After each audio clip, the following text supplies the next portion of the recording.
सकते हैं। उस्मान सईद बसरा साहब, आपसे मेरा सवाल है कि ये जहांगीर तरीन साहब का जो ग्रुप है वो तो इमरान खान साहब के लिए, आपकी हुकूमत के लिए पीडीएम से भी ज़्यादा अब थ्रेट और सबसे ज़्यादा मुश्किलात पैदा किए हुए है सर। मुदस्सर, सबसे पहले तो मैं कमेंट करना चाहूंगा, मेरे जो दोनों पार्टिसिपेंट दोस्त हैं उन्होंने बड़ी माशाल्लाह की गुफ्तगू फरमाई है। मेरे ख्याल में राना साहब की ये अर्ज कर दूं कि राना साहब जब भी हमारे साथ प्रोग्राम में आते हैं तो अपने पता नहीं ये फैक्ट कहाँ से लेके आते हैं। मुझे जब भी मैंने उनकी बातें सुनी मुझे लगा फेसबुक नीचे खोले रखी होती है, उन्होंने वहां से पढ़ के सुना रहे होते हैं। देखिए, जिस मुल्क के अंदर एक सियासी जमात का लीडर जो है वो चोरी करके, डाका डाल के, सजा याफ्ता होने के बाद इस मुल्क को धोखा देके, इस्लामाबाद हाई कोर्ट की ऑब्जर्वेशन है कि इस निजाम को धोखा देके, झूठ बोल के यहाँ से भाग चुका है। उस पार्टी के लोगों में ये जो हिम्मत है और ये हौसला है, और जिसको मैं कहूँगा डिटाई की ये हद है, ये डिटाई के माउंट एवरेस्ट हैं, उसके बावजूद टेलीविजन पे आके रूल ऑफ लॉ की बात करते हैं, उसके बावजूद आके आजाद अदलिया की बात करते हैं, पाकिस्तान में निजाम की शफाफियत है, जिनकी अपनी सारी लीडरशिप अलफ से लेके ये तक से लेके जेड तक और ऊपर से लेके नीचे तक करप्शन में, भत्ताखोरी में, कमीशन खोरी में मुलव्वस है, जिनके अपने जिंदगी जो चीटियों से रौनक हैं, जिनके अपने मुश्ताक चीनी हैं, जिन्होंने पाकिस्तान से मनी लॉन्ड्रिंग के आलमी रिकॉर्ड कायम किए हैं, उनके वो लोग भी आगे टेलीविजन पे बैठ के और प्रेस कॉन्फ्रेंस में कहते हैं पाकिस्तान के अंदर एक निजाम शफाफ होना चाहिए और फलां आदमी किस पे इल्जाम लगा रहा है। और मेरे भाई ने पीपल्स पार्टी को रिप्रेजेंट करते हुए यहाँ पे बड़ी गुफ्तगू की है। मैं बारहा इनको प्रोग्राम में याद करवाता हूँ कि भाई पीपल्स पार्टी 13 साल से बिला शिरकत गैर सिंध में हुकूमत के अंदर है, और जिस आप निजाम सेहत की बड़ी खूबियां गिनवाने की कोशिश कर रहे थे, उस निजाम सेहत में आज भी थर में बच्चे भूख, इफ्लास, नंग और अदवायात के ना मिलने से मर रहे हैं। उसी सिंध के अंदर कुत्ते के कांटे की वैक्सीन जो है वो नायाब है और कुत्ते आजाद हैं। उसी सिंध के अंदर WHO वर्ल्ड हेल्थ ऑर्गेनाइजेशन ने ये कहा है कि एड्स के ऊपर एक इमरजेंसी का निफाज कर दें, क्योंकि लाड़काना में एड्स के तारीखी केसेस निकल रहे हैं। उसी सिंध हुकूमत के लिए जो हमारे मौजूद अदलिया है उसके रिमार्क्स हैं कि डाइन भी 7 घर छोड़ देती है, और वो डाइन कौन है मैं उसका नाम लेना नहीं चाहता हूँ, ठीक है जी। तो मेरे भाई सर, आपके इल्जामात का जवाब हो गया, मेरे सवाल का भी अब बसरा साहब चाहेंगे कि सवाल कोई जवाब नहीं है इनके पास। अच्छा मुदस्सिर, अब मैं आपसे सवाल किया, मुदस्सिर जो आपने सवाल किया मैं उसकी तरफ भी आऊं कि मेरे दोनों भाइयों को जवाब देना जरूरी था ना, ये क्योंकि मैंने सर मौका दिया आपको इसीलिए। जी आप कहा कि जहांगीर तरीन, मुदस्सिर पाकिस्तान के सियासत के अंदर इमरान खान की पार्टी और उनकी वजारत उज़्मा के दौर में जो मिसालें कायम हो रही हैं, पाकिस्तान का सियासी कल्चर, पाकिस्तान का सियासी रखरखाव उसका कभी वाकफ ही नहीं था, कि जो नाशनास थे। देखिए, पाकिस्तान के अंदर रूल ऑफ लॉ की जंग लड़े हैं वजीर आजम रूल ऑफ लॉ की जब बात करते हैं तो हर आदमी, हर पाकिस्तानी कानून के सामने बराबरी की हैसियत में खड़ा है। जहांगीर तरीन हो, जैद हो या बकर हो, उनको अपने ऊपर उठने वाले सवालात का जवाब देना पड़ेगा।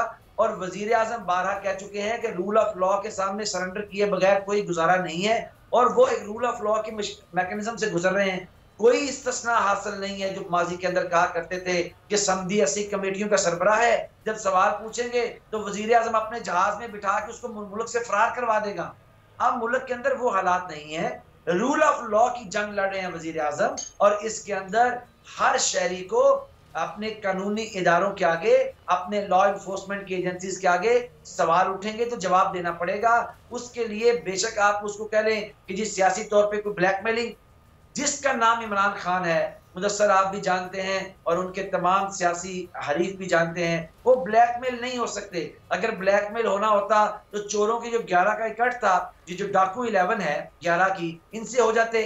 इन्होंने मुल्क को बंद करने की कोशिश की, रैलियां की, जलसे किए, जुलूस तो आप कह रहे हैं कि इमरान खान साहब बिल्कुल नहीं घबरा रहे हैं इस सारे अमल से, जो मुस्लिम नून तो नहीं कर सकी, आपके अपने मेंबर असम्बली जो हैं वो इमरान खान साहब कहते हैं कि घबराना नहीं है, तो फिर अपनी घबराहट को उनका वक्त नहीं है, इसका मतलब है। मैं फिर राना साहब से बात करता हूँ, सिर्फ ये है कि इमरान खान साहब घबरा रहे हैं या नहीं घबरा रहे हैं। बसरा साहब, इमरान खान पाकिस्तान के अंदर रूल ऑफ लॉ के लिए बगैर घबराए, बगैर पीछे हटे पेशकदमी कर रहे हैं और वो करते रहेंगे।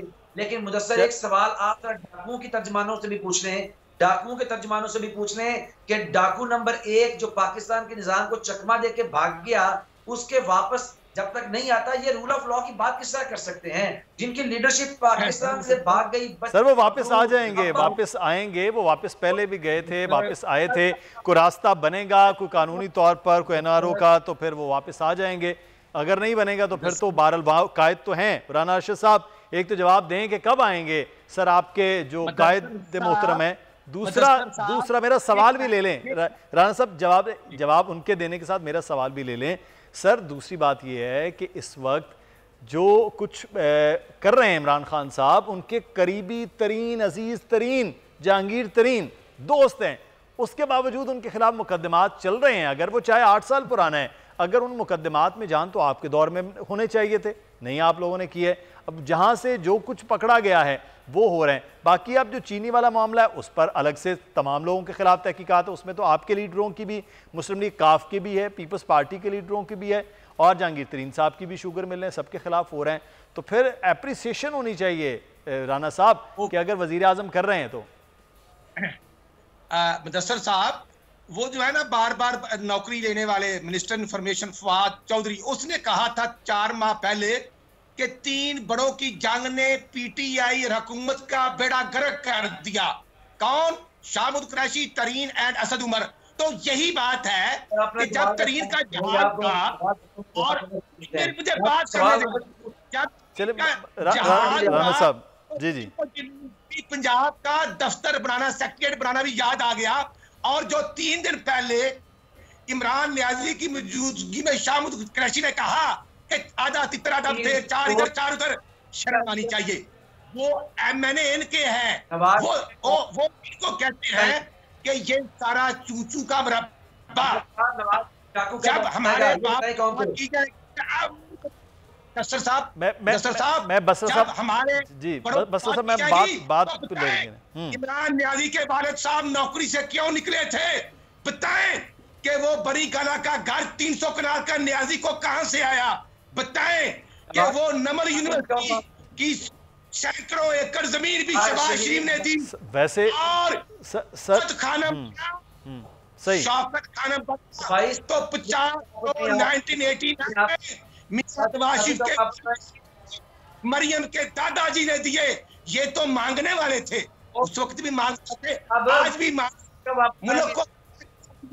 मुझे ये बताएं, माफिया का ड्रामा करने वालों, आज गरीब रो रहे हैं, आज रो रहे हैं, आज रमजान और यहाँ पे सब डाका मारे, बिजली महंगी, गैस महंगी।